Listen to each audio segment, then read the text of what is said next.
You got a book called let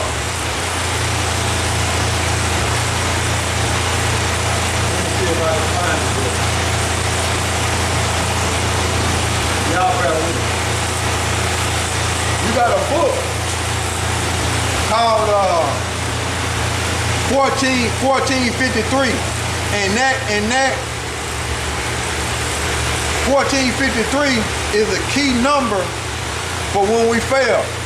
From Constantine all the way up to 1453, that number right there was a key number when we fell as a nation of people, man. That was 1,000 years right there. And in that book, which it tells you about that, 1,000 years in the book of Revelation, chapter 20. But in that book, 1453, it tells you that we was ruling, and it tells you that it was earthquakes, okay? And it tells you that 2/3 of the population, no, I think that's in somewhere else I'll read. I don't think this is that book. I can't remember, but I'll tell you anyway. 2/3 of the population got hit with the black plague, okay? And then they say that it comes from, they say that it came from mice, but I believe it came from them Edomites. You know what I'm saying? The Heavenly Father put that disease on them Edomites, and them Edomites brought it to us because what we were doing when we were ruling, we was incorporating them Edomites into our army and fighting other nations. And then the Arabs, the Ottoman Turks, came against us. And in this book, we had flamethrowers and which was a different technology. And them Ottoman Turks, they were shocked at the flamethrowers that we had when we were ruling. So they shocked them. That was a new technology. They had never seen nothing like that. And the Ottoman Turks, which the Arabs, came against us. But like I was saying, when you go into their history, we fell as a people. And then 66.6% of the people back then when we were ruling got hit with the bubonic plague, the black plague, and that shortened the population. And then them Edomites start marrying up into the royal family, okay? That's what was going on. So we were ruling, and that's how that's how we had, when you read that beast had a deadly wound, okay? Because we were ruling, and we was dominated at that time during the Byzantine Empire, okay? The so-called Dark Ages, okay?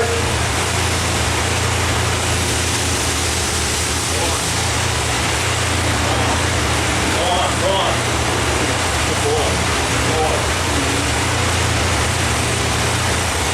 This is Revelation chapter 13, verse 3. And I saw one of his heads as it was wounded to death. So that's that when we were ruling, how the head was wounded to death because we were ruling at that time. And we had the known world at that time on lockdown. And the Edomites were no longer able to slander the Heavenly Father and the Israelites. And we're no longer able to slander the Israelites and the Heavenly Father because we knew we was Israelites, but we were still going off. But we were ruling at that time, okay? It says, verse 3, and I saw one of his head as it was wounded to death, and his deadly wound was healed, and all the world wondered after the beast. So when this devil came back into power, starting with Christopher Columbus and the Spaniards, okay, the Renaissance, these devils started coming back into power, man, okay? And that ferocious and brutal man concerning the beast definition, that's when it started taking place again with the Spaniards coming up out of Spain and these Edomites coming back into power, starting with the Renaissance, okay?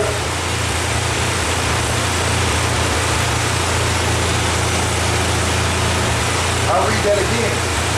So this is what John the Revelator seeing on the island of Patmos. He's seeing all this take place, okay? He's seeing the future. He's seeing all this take place when it comes to the old Roman Empire and the revived Roman Empire. When you look at the word revive, it means to live, okay? Matter of fact, let me look it up.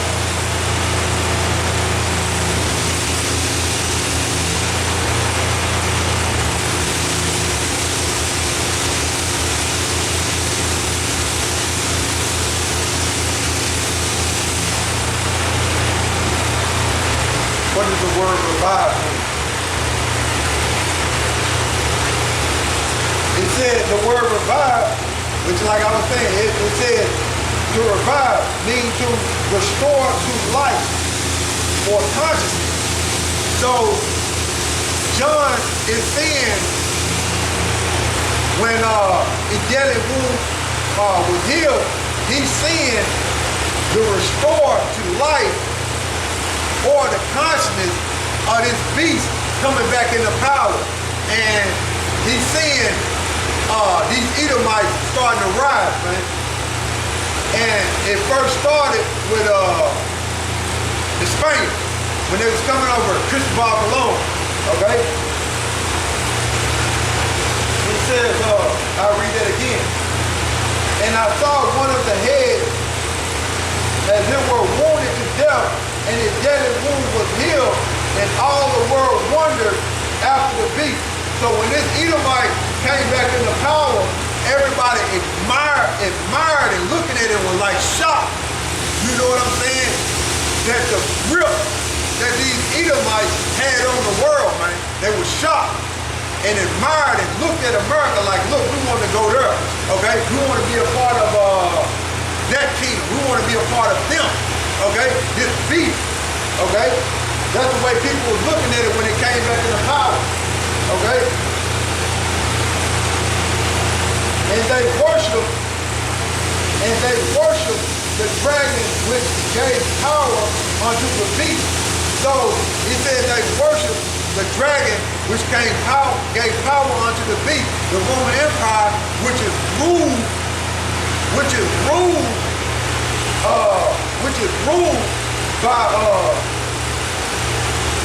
by Satan, okay? Which is ruled by Satan, right? It says, verse 4, and they worship the dragon which gave power unto the beast, and they worship the beast, saying, who is like unto the beast, and who is able to make war with the beast? So when you go into the history, right, concerning aerial bombardment. So let's go into a little history. Aerial bombardment, right?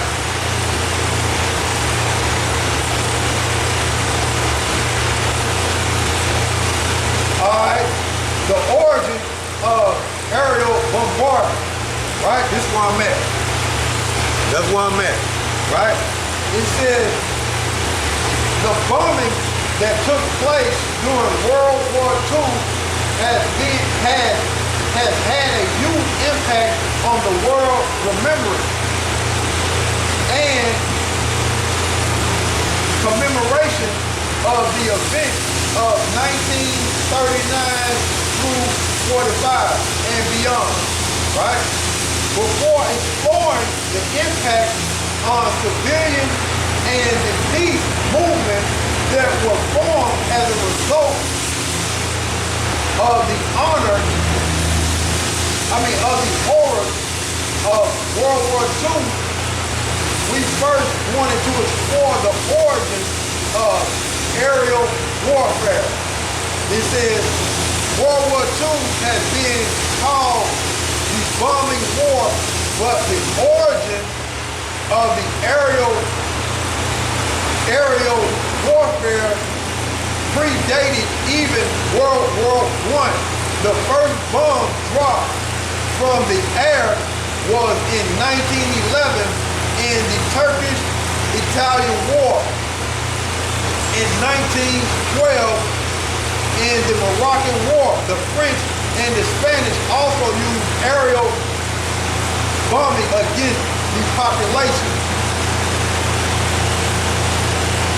Okay, it says World War I was a war that was totally bringing like World War I was a war that was bringing devastation to the homes of civilians, while most of the fighting during World War I took place on the land and the sea. Some strategic bombing was used. The first use of strategic bombing from the air took place on the 6th of August, 1914. The same date as the bombing of Hiroshima, just 31 years later. Okay? So, that's what I wanted. I ain't gonna read the rest of it, but that's what I wanted. You wanna read the rest of it, you can go there. But that's where I was, right? So, it's telling you that the first aerial bombing started with Italy, okay? And is Italy part of NATO? Yes. And did America get its influence from aerial bombardment from Italy pilots? Yes. And Hiroshima and Nagasaki, when they created that atomic bomb during the Manhattan Project, now when you read the verses, it says they shall worship the beast. Okay? And when you deal with that word worship, matter of fact, let me look it up. I'll read it and then I'll look it up. Okay? Show y'all something. It says, this verse 4, and they worship the dragon which gave power unto the beast, and they worship the beast, saying, who is like unto the beast, and who is able to make war with him? So we're gonna look up the word worship there.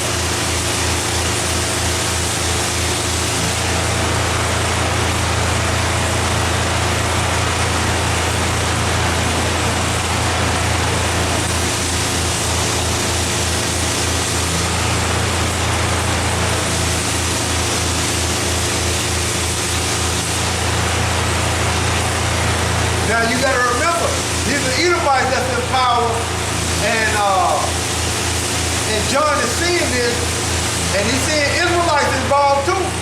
He's seeing this situation take place. He's seeing Israelites involved too. Okay? We're looking up the word worship.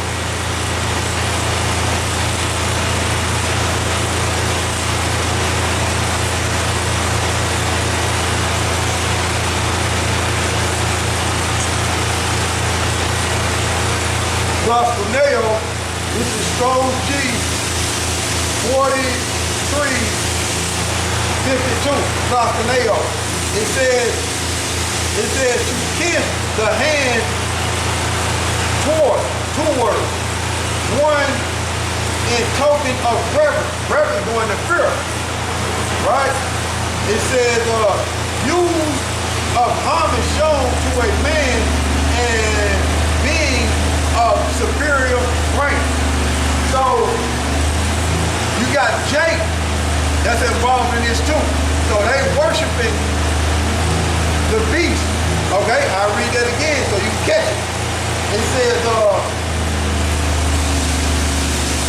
and they worship the dragon which gave power unto the beast, and they worshiped the beast, saying, who is like unto the beast, who is able to make war with the beast? So, by these Edomites dropping bombs, you got Jake looking at it, and you got Jake involved, and you got Jake looking at Esau, even though he's a beast and ferocious. Jake have been deceived to worship Esau, and you had Jake helping Esau in the Manhattan Project to create them atomic bombs. Okay? You had one Jake, so-called Negro. When you understand the scriptures, he's a so-called Negro, but he's an Israelite. You had Dr. Lord Quartermain, and you had other so-called Negroes involved in the Manhattan Project. So that's part of Jake being involved and looking at Esau as superior rank by helping him create that atomic bomb. Okay? And it says, this is Revelation chapter 13, verse 4. And they worship the dragon which gave power unto the beast, and they worship the beast, saying, who is like unto the beast, and who is able to make war with him? So they were looking at this devil as he's unstoppable. Okay? He's of superior rank. He's unstoppable. Okay?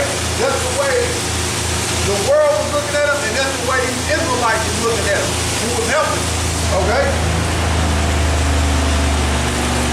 Verse 5. And there was given unto him a power, speaking great things and blasphemy, and power was given unto him to continue 40 months. So when you deal with 42 months, matter of fact, let's do it. When you deal with 42 months, get my calculator out. 42 months, right? 42 divided by 12. So you type in the calculator, 42 divided by 12, and that comes up with 3.5. So 42 months, and you divide it by 12, goes 3.5, so that's 350 euros. So when you go back to the transatlantic slave trade, even though we know that the first slave come out of Spain, but from around 1619, 1620, somewhere up in there, right, all the way up to 1970, when the Israelites started waking up through our business, right, which was Elijah, right? And we believe that through faith. From 1620, somewhere up in there, all the way up to 1970, that's 350 euros. So, from within that time, this so-called white man, Esau Edom, had 350 euros to do damage to the Negro Latinos and Native Americans, right? To slander the Negro Latinos and Native Americans, to slander YAHAWASHI, he had 350 euros, man, to do damage and have power over the Israelites, okay? So, that's why these devils got records of this. You just don't do that to people that was nothing in the earth. You keep records of that because you know within your 5,000 years worth of history, you know that the people that you're doing this to are the chosen people. You just don't keep records of stuff like this. You know what I'm saying? You don't keep records of stuff like this concerning the people who are nothing. You keep records on stuff like that so you can throw it in the Negro, Latinos, and Native American faith that you had them in slavery, and you keep records to remind yourself to keep putting it out there to slander us and keep us in a confused state as if we not a royal people. So that's why you got records like that, and it was evident for us to use in the scriptures to say, yeah, this devil did this to us, and it's prophecy that it was going to happen to us. It's in Deuteronomy 28 chapter, right? But it says, now we looked up, I'm going to read that again. So this is Revelation chapter 13, verse 6.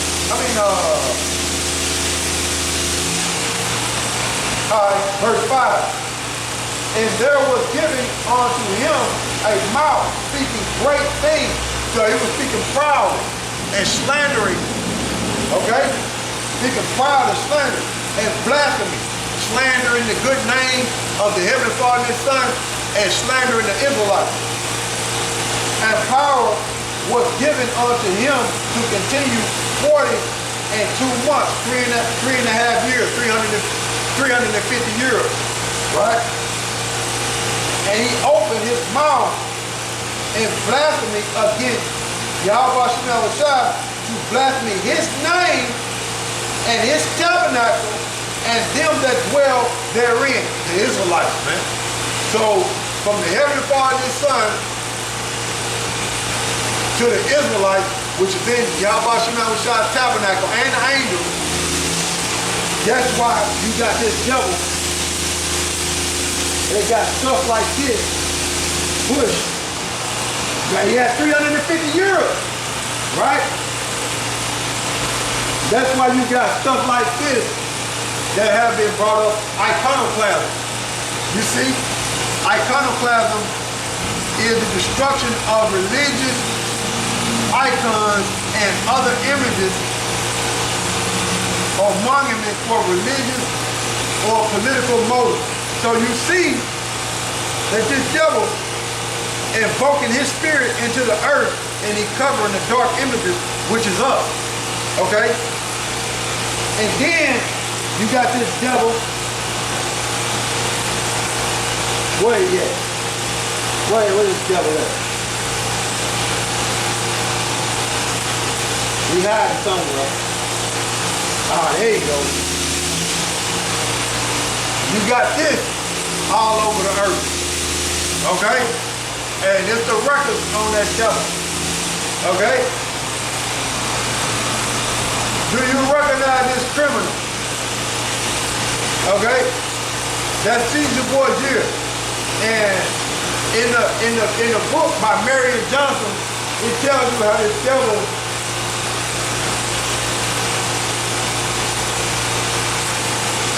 tells you, it's always something about it. Tell you how this devil died. In the book by Marion Johnson, the Borgias, he tells you that he was lured into a ravine after he broke out of prison. He was lured into a ravine trying to get his money back, and he was killed and left butt naked, and he was cremated. And his family is the one sanctioned him to be put on the cross, and he had syphilis when you go into the history. Okay? So this guy was put up to be worshipped. And his father is Alexander the Pope VI of Rome. Alexander the VI, Pope of Rome. And that's who painted that picture, Leonardo da Vinci and Michelangelo. Okay? So this guy was put all over the world, man. Okay? To slander, that's part of the slander of the Heavenly Father, His Son, and the Israelites, man. Okay? This is